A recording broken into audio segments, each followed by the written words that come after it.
ഇനി പശ്ചിമ ബംഗാളിലേക്ക് പോവുകയാണെങ്കിൽ അവിടെ ആദ്യഘട്ട വോട്ടെടുപ്പിൽ റെക്കോർഡ് പോളിംഗ് രേഖപ്പെടുത്തിയതോടെ അവകാശവാദങ്ങളുമായി മുന്നണികൾ രംഗത്തെത്തിയിട്ടുണ്ട്. ആദ്യഘട്ടത്തിൽ തന്നെ 100-ലേറെ സീറ്റുകൾ BJP ഉറപ്പിച്ചു കഴിഞ്ഞെന്നാണ് അമിത്ഷാ അവകാശപ്പെടുന്നതാണ്. പക്ഷേ BJPക്കെതിരായ ജനവികാരമാണ് വോട്ടെടുപ്പിൽ കണ്ടതെന്നാണ് മമതാ ബാനർജിയുടെ പ്രതികരണം. ഏതാണ്ട് 93% ബംഗാളിൽ ഒന്നാം ഘട്ടം പോളിംഗ് രേഖപ്പെടുത്തിയത്. സംസ്ഥാന ചരിത്രത്തിൽ 90% കടക്കുന്നത് ഇതാദ്യം. ഭരണവിരുദ്ധ വികാരം വോട്ടായി എന്നാണ് BJPയുടെ പക്ഷം. മമതാ സർക്കാരിന്റെ അസ്തമയമാണ് ഇന്നലെ വൈകിട്ട് കണ്ടതെന്ന് കൊൽക്കത്തയിലെ തെരഞ്ഞെടുപ്പ് റാലിയിൽ അമിത്ഷാ പറഞ്ഞു. എന്നാൽ BJPയെ ഭയന്ന് ജനങ്ങൾ കൂട്ടത്തോടെ വോട്ട് ചെയ്തതാണെന്ന് മമതാ ബാനർജി പറയുന്നു. താൻ ദില്ലിയും കീഴടക്കുമെന്ന് ഇന്നത്തെ തെരഞ്ഞെടുപ്പ് റാലിയിൽ മമത മുന്നറിയിപ്പ് നൽകി. കൊൽക്കത്ത അടക്കമുള്ള മേഖലകളിലായി 142 മണ്ഡലങ്ങളിലേക്കാണ് രണ്ടാം ഘട്ടം പോളിംഗ് നടക്കുന്നത്. നരേന്ദ്രമോദിയുടെ നേതൃത്വത്തിലാണ് രണ്ടാം ഘട്ടം പ്രചാരണം BJP നയിക്കുന്നത്.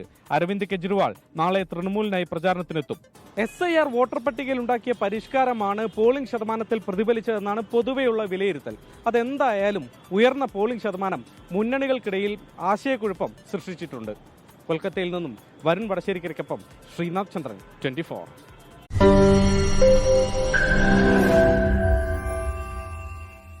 ലോകത്തെവിടെയായാലും ഏത് സമയത്തും 24 വാർത്തകളും ഓഗ്മെന്റഡ് റിയാലിറ്റി പാക്കേജുകളും എക്സ്പ്ലെയിനറുകളും വിശദമായി കാണാൻ ഞങ്ങളുടെ YouTube ചാനൽ നിങ്ങൾക്ക് സബ്സ്ക്രൈബ് ചെയ്യാം.